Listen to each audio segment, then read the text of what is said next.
Welcome to Mr. Criminology, where we share for you to learn and succeed.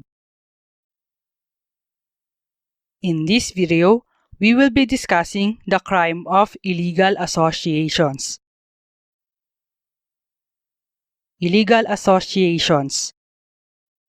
The crime of illegal association is governed by Article 147 of the Revised Penal Code.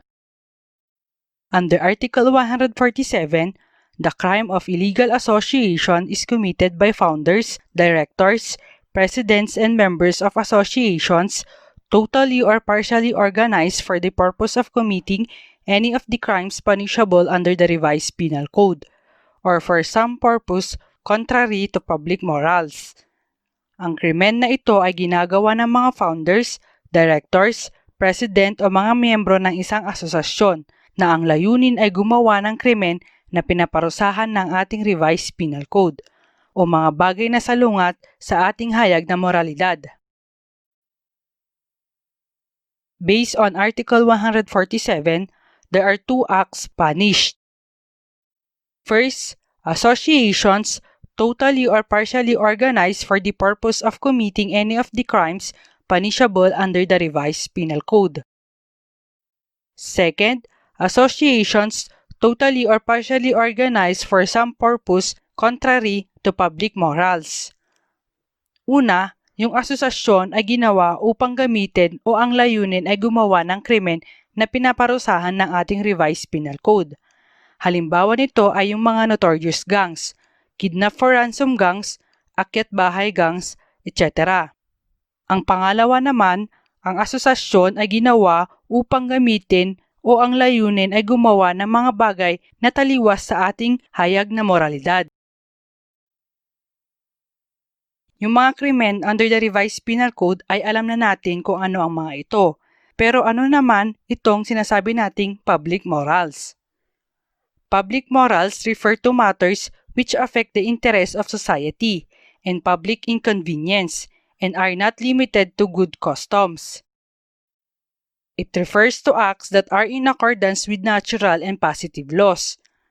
Pag morals ang usapan, usually ang involved dito ay about sexual matters such as prostitution, homosexuality, and what have you. Sino naman ang mga liable sa crime na ito? First, founders, directors, and president of the association. Second, members of the association. Ano naman ang pinagkaiba ng illegal association sa krimeng illegal assemblies? By the way, the crime of illegal assembly was discussed already in our previous video. I will put the link on the description box down below. In illegal assembly, the basis of liability is the gathering for an illegal purpose which constitutes a crime under the Revised Penal Code. Ang pinaparusahan sa illegal assembly ay ang pagpupulong o pagtitipon para sa illegal na hangarin na pinaparusahan ng ating Revised Penal Code. On the other hand, in illegal association, the basis is the formation of or organization of an association to engage in an unlawful purpose, which is not limited to a violation of the Revised Penal Code. Sa illegal association naman, ang pinaparusahan ay ang pagbuo ng isang asosasyon na may illegal na layunin. Itong mga layunin na ito ay pinaparusahan ng ating Revised Penal Code at iba pang batas ng Pilipinas. In illegal assembly, it is necessary that there is an actual meeting or assembly. Sa illegal assembly, dapat may aktwal o kasalukuyang nagaganap na pagpupulong o meeting. On the other hand, in illegal association, it is not necessary that there be an actual meeting.